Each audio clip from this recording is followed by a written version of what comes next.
Hey, what's going on, guys? Hope you are doing well this afternoon. I must say, I am doing very freaking well today because we have a new release upon us. And that's right, this is a mind-blowing one. We got a new game in the Lunar series.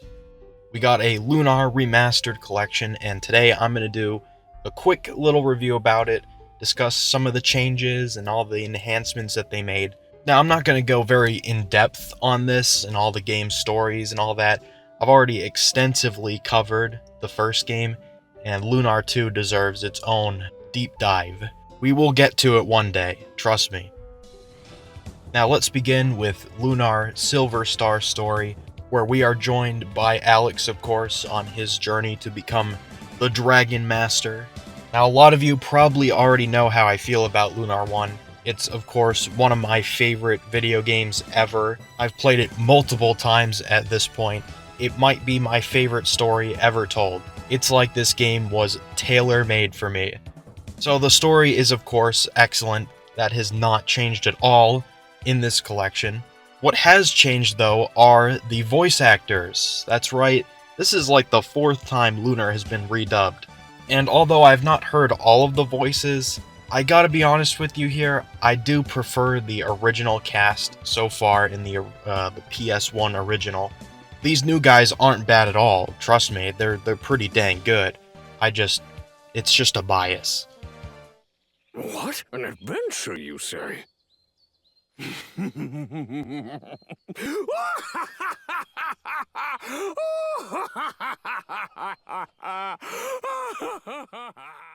Another thing that you can very easily see here is that the game looks absolutely beautiful.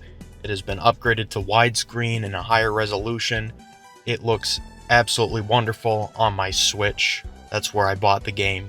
But if you prefer the original look of the game, there is a classic mode that looks pretty much just like the PS1 release. Now, the gameplay is mostly the same. There are a couple enhancements and differences. One of the big ones is that the inventory system is a lot less tedious to navigate than the original. But the biggest enhancement is that you can now speed up battles. This is absolutely huge for me, because as much as I love these games, the battles can take a while. There's a lot of long animations, and the characters, they have to walk along the screen, and that takes up time.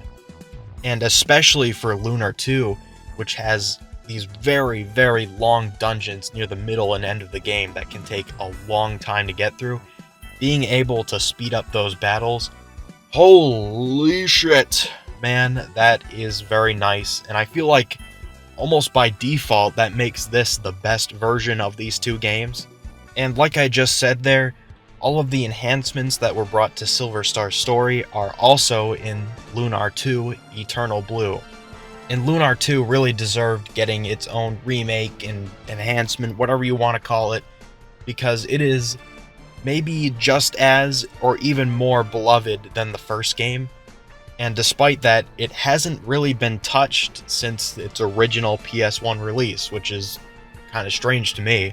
Eternal Blue takes place a whole 1,000 years after Silver Star Story, and it stars our boy Hero, and it is, of course, 100% a worthy sequel to the first game.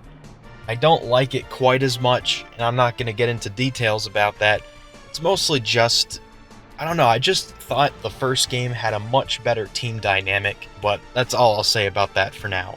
Now, just like Silver Star Story, Lunar 2 got some new voice actors.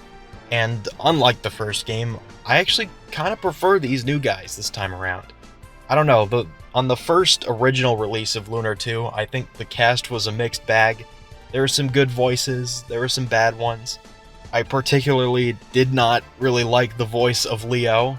But aside from that, Lunar 2 got the same exact enhancements. You got the widescreen, the good-looking pixel art, the sped-up battles, all that shit, it's in Lunar 2 as well. Now, there is one thing that I was very disappointed about, and that was not being able to select which version of the soundtrack you wanted. And this mostly applies to the first game, because there's like 4 different versions of that game's soundtrack, and they all sound vastly different. This one uses the PS1 version of the audio, which I think is one of the weakest ones. I would have preferred to be able to switch to the Saturn version of the soundtrack if possible, but it's not a deal breaker.